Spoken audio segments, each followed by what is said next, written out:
Gulf యుద్ధం మొదలైంది Israel America versus Iran. కానీ ఈ యుద్ధం మెల్లగా గల్ఫ్ యుద్ధంగా మారి ఇవాటికి 12వ రోజు చేరుకుంది. 25 ఫిబ్రవరి 2026 మొదలై ఇవాళ మార్చి 12 2026కు 11 మార్చి 11కి 12 వరకు పూర్తయిపోయింది. ఈ మొత్తం యుద్ధాన్ని గమనిస్తే మొదట్లో యుద్ధం మీరు మొదలు పెడతారు, మేము ఆపుతామని చెప్పి అప్పటి ఇరాన్ సుప్రీం అలీ ఖమైనీ అన్నారు. కానీ ఆయన జీవితం ముగిసిపోయింది.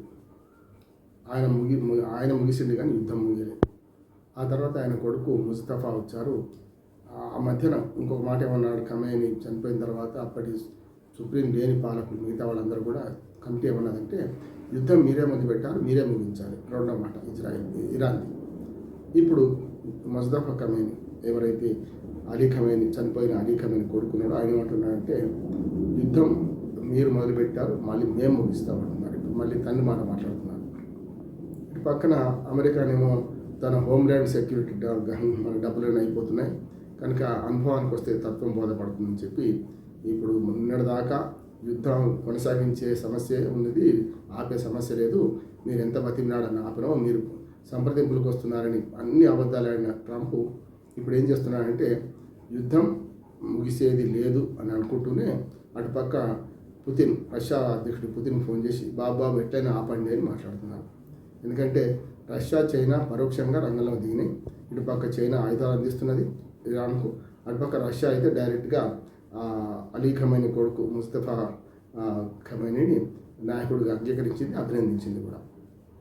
ఈ లెక్కన మనకు అర్థమవుతుంది ఏంటంటే మరి రష్యా దిగిన తర్వాత ఈ యుద్ధం ఇప్పటిదాకా ఆగదు, కష్టమే అని చెప్పి ఇప్పటిదాకా రష్యా అధ్యక్షుడు పుతిన్తో రకరకాలుగా రష్యా యుద్ధం ఆపుతావాలో ఎవరు బెదిరించిన ట్రంప్ ఇప్పుడు కాళ్ళబేరానికి వచ్చి ఇప్పుడు పుతిన్తో మాట్లాడుతున్నారు. అట్లానే స్నేహితుడిని కొడితే అసలు వాడు దానికి వస్తాడని చెప్పి ఇరాన్ కూడా ఏం చేసిందంటే పెద్ద ఎత్తున మొండి ధైర్యంతో, రాజు కంటే బలవంతుడు మొండివాడు అంటారు కదా, మొండి ధైర్యంతో ఒక ఇజ్రాయెల్ అమెరికా మీద యుద్ధం కాదు మేము ప్రకటించింది, ఇక వాటికి సపోర్ట్ చేస్తున్న గల్ఫ్ దేశాలన్నింటి మీద పడతామని చెప్పి ఎటు పడితే అటు చెలిపేసింది. ఖతార్ నుంచి మొదలుకొని ఉమాన్ నుంచి మొదలు పెడితే ఆ 7 గల్ఫ్ దేశాల మీద పడ్డది. దాంతో వాళ్ళు కుయ్యో మొర్ర అనుకుంటూ అసలు మేము మా పాపం ఏమిటి, మేము చేసిన పాపం ఏమిటి అని అక్కడ ధనవంతుడు మాట్లాడింది.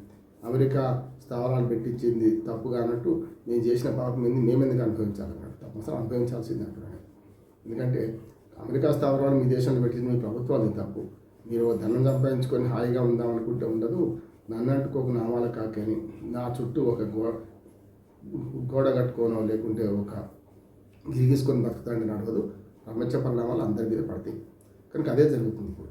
అందుకనే ఇప్పుడు మాకేం పాపం తెలియదు కదా అంటే పాపం తెలియదు కాదు, పడుతున్నాం అంటున్నాను. అందుకని ఇప్పుడు మిత్ర దేశాల మీద పడితే, గల్ఫ్ దేశాల మీద పడితే ఆర్థిక సంక్షోభం వస్తుంది, అట్లానే రాజకీయ సంక్షోభం వస్తుంది, మూడోది మనకు గల్ఫ్ సంక్షోభం వస్తుంది, ఆయిల్ సంక్షోభం వస్తుంది. వీటి వల్ల రేపు అమెరికా కూడా నష్టమే కనుక ఇప్పుడు అమెరికా మీద వీళ్ళు ఐదారు ఏవైతే గల్ఫ్ దేశాలు ఉన్నాయో ఈ పెద్ద ఎత్తున గొడవ పెట్టి యుద్ధం ఆపడి మహాప్రభు మేము చేస్తున్నాం మీ మధ్యన అని చెప్పి, మీ ఇద్దరి మధ్యన మేము చేస్తున్నాం అని చెప్పి అమెరికాకి విజ్ఞప్తి చేస్తున్నారని దాంతోనే వ్యూహాత్మకంగా ఇరాన్ ఇప్పుడు ఈ గల్ఫ్ దేశాల మీద పడ్డాయి.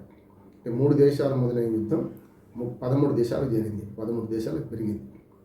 మొట్టమొదటిలో సన్నాయి నొక్కులు నొక్కిన యూరోపియన్ యూనియన్ దేశాలు కూడా మెల్లమెల్లగా అమెరికా వైపు వంతపడుతున్నాయి. కెనడా లాంటి దేశాన్ని మేము స్వాధీనం చేసుకుంటాం, 51 రాష్ట్రంలో చేస్తామని ట్రంప్ బీరాలు కలిపితే ఆగ్రహించిన కెనడా కూడా ఇవాళ ట్రంప్ యుద్ధానికి సపోర్ట్ చేసే పరిస్థితి వచ్చింది. మొత్తం మీద యూరోప్ కంట్రీస్లన్నీ, నాటో కూటమి దేశాలన్నీ అతలాకుతలం అయిపోయి ఆర్థిక సంక్షోభంలో కూరుకుపోతున్న క్రమంలో ఇప్పుడు యుద్ధం ఆపేవాడేవాడు రా అని పాడబడాల్సి వస్తున్నది. చివరికి ఇప్పుడు రష్యా అధ్యక్షుడు పుతిన్ కొంచెం ఒక ఆధారంగా కనపడుతున్నారు. మనమేమో చాలా వ్యూహాత్మకంగా యుద్ధంలో ఎవరికి మద్దతు చేయకుండా, చేసినట్టు కనిపించకుండా మన ప్రయత్నం మనం చేస్తున్నాం. ఇది జరుగుతుంది మొత్తం ప్రపంచవ్యాప్తంగా. ఇప్పుడు యుద్ధం అవుతుందా లేదా అనేది వస్తే ఆగే పరిస్థితి కనపడలేదు. ఒకటి. రెండోది యుద్ధ పరిణామాలు చాలా తీవ్రంగా ఉంటున్నాయి. మొట్టమొదటిది యుద్ధం మొదలుపెట్టిన అమెరికా దగ్గర హోమ్ల్యాండ్ సెక్యూరిటీ డబ్బులు అయిపోతున్నాయి. ఒక 4 రోజుల తర్వాత పాలన చక్కదిద్దడమే కష్టం అంటున్నారు. ఇటు పక్క ఇజ్రాయెల్ నొండికి తెగించున్నది. ఇజ్రాయెల్ ఇరాన్ మధ్యన మొదటి నుంచి పాము ముంగిసకు అలాగే ఏలక పిల్లికి ఏలకకున్న మన వైరమే ఉన్నది. ఆ వైరం వాళ్ళు ఆగదు, పోదు కూడా. కానీ ఏవైతే గల్ఫ్ దేశాలని అమెరికా సపోర్ట్ చేస్తూ అమెరికా సైనిక స్థావరాలు తమ దగ్గర పెట్టుకున్నందుకు అనుభవిస్తున్నది చూస్తే ఇవాళ ప్రపంచం అంతా చమురు సంక్షోభం ఒకటి పోయింది, ఆర్థిక సంక్షోభం రెండోది. చమురు వల్ల ఆర్థిక సంక్షోభం కూడా ఆటోమేటిక్ వస్తుంది. కనుక ఇది మరొకసారి ఎప్పుడో 1990 గల్ఫ్ యుద్ధాన్ని గుర్తు చేస్తున్నది. అదే జరుగుతుంది ఇప్పుడు కూడా. కనుక గల్ఫ్లో మంటలారాలంటే ఇప్పుడు ఎవరు నడుము కట్టాలి, పిల్లి మెడకి ఎవరి గంట కట్టాలి, మొదలుపెట్టింది యుద్ధం. ఆపడం వీళ్ళ చేతులు ఎవరి చేతులు లేకుండా పోతుంది. అంతేందుకు ఇప్పుడు వాళ్ళ మనకు ఇరాన్లో కూడా అలీ ఖమైనీకి వ్యతిరేకంగా ప్రదర్శన జరిగినప్పుడు 30 నుంచి 40 వేల మంది ప్రజలు నిర్దాక్షిణ్యంగా కాల్చి చంపేసేసారు, చూసినాం. అదంతా మర్చిపోయింది ఇప్పుడు ప్రజలు. ఇప్పుడు కొత్తగా అలీ ఖమైనీ చంపినగా కొత్త నాయకుడు స్వాగతిస్తూ ఇటు అనుకూలంగా ప్రదర్శన జరుగుతున్నాయి.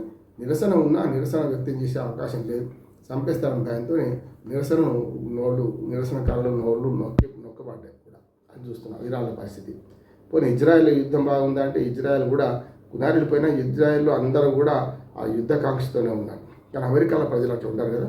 అమెరికా ప్రజలు మాత్రం ట్రంప్కు వ్యతిరేకంగానే నిరసన వ్యక్తం చేస్తున్నారు, యుద్ధం వద్దు అంటున్నారు. చివరికి అమెరికా సలహాదారులు కూడా ఇప్పుడు యుద్ధం వల్ల నష్టమే జరిగింది, వద్దు అనే మాటనే చూస్తున్నారు.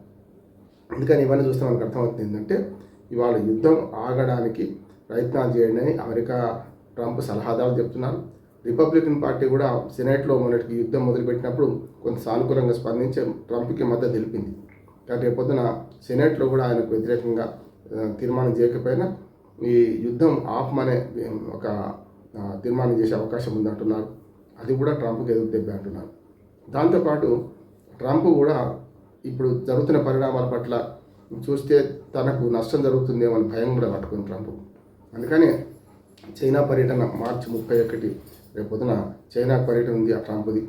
తర్వాత పర్యటన అయిన తర్వాత 2 దాకా 3 రోజులు అక్కడే ఉంటాడు. కనుక ఏప్రిల్ 2 దాకా ఈ సమస్య తెగుతుందా, లేకపోతే మరి పుతిన్ అటు రష్యా ఇటు చైనా కొద్ది జోక్యం చేసుకొని తాత్కాలికంగా యుద్ధం ఆపమని ఏమైనా అంటారా? ఇవన్నీ కూడా పరిణామాలు రోజు ఉత్కంఠ తగ్గిస్తున్నాయి. కానీ ఇప్పటికైతే యుద్ధం ఆగే పరిస్థితి కనబడతలేదు. కానీ ఆగని యుద్ధం ప్రపంచం అంతా గందరగోళం, అంటే ఈ ప్రపంచ భూగోళమే గందరగోళం పడ్డది. మరి ఎంతకాలం కొనసాగుతుంది?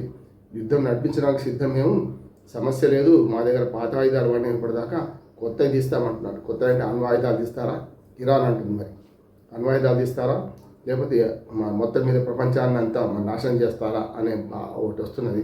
కనుక అది వాడకముందే మీరు మేల్కొనండి, చాలా వరకు యుద్ధాలు నివారిస్తే బాగుంటుందని ఇటుపక్క మన భారతదేశం అంటుంది, అటు పక్కనే రష్యా కూడా కొంతవరకు అంటుంది. ఇప్పుడు ఈ మొత్తం సందట్లో సడన్గా అన్నట్టు ఈ ముందుకు వస్తే పాకిస్తాన్ ఆఫ్ఘనిస్తాన్ యుద్ధం ఎటుపోయిందో తెలియదు. నేపాల్లో ఒక జంజీ వర్గం గెలిచింది, అది ఎటుపోయిందో తెలియదు. ఆ రష్యా ఉక్రెయిన్ యుద్ధం కొనసాగుతూనే ఉంది, దాన్ని పట్టించుకునేవాడు కూడా లేకుండా పోయిండు.